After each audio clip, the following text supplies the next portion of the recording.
Cédric Jubilard serait-il soupçonné à tort depuis des mois et incarcéré en détention provisoire alors qu'il est innocent?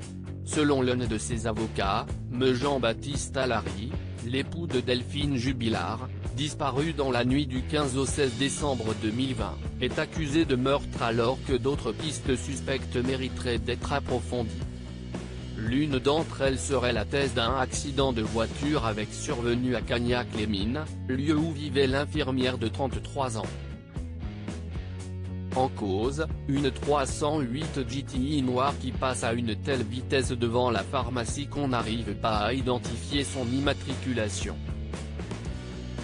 Auprès d'Actu Toulouse, il s'étonne, serait-ce si hallucinant, par exemple, d'imaginer un automobiliste qui est paniqué après un accident?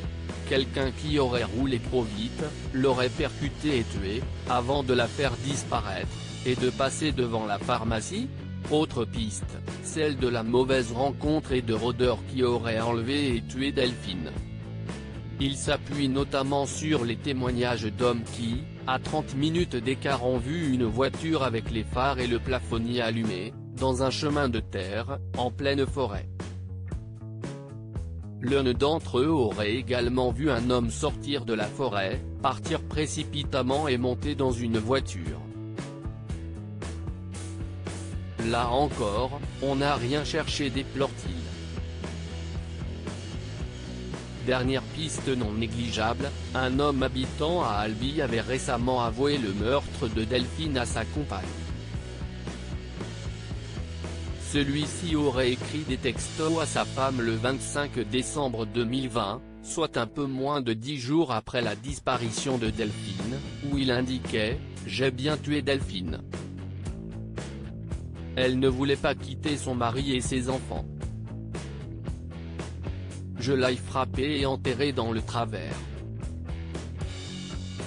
Point, j'ai tué une femme, elle travaillait de nuit. Elle n'a pas voulu quitter son mari pour moi. Je ne suis pas fier, je vais mettre des fleurs sur son corps et basta. » Là encore, l'homme a rapidement été lavé de tout soupçon.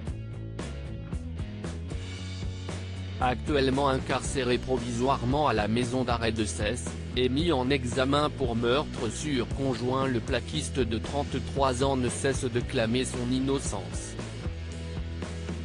Il peut compter sur le soutien de sa nouvelle compagne Séverine qui s'est récemment confiée lors d'une interview avec Femme Actuelle. Cédric Jubilard reste présumé innocent des faits qui lui sont reprochés jusqu'au jugement définitif de cette affaire.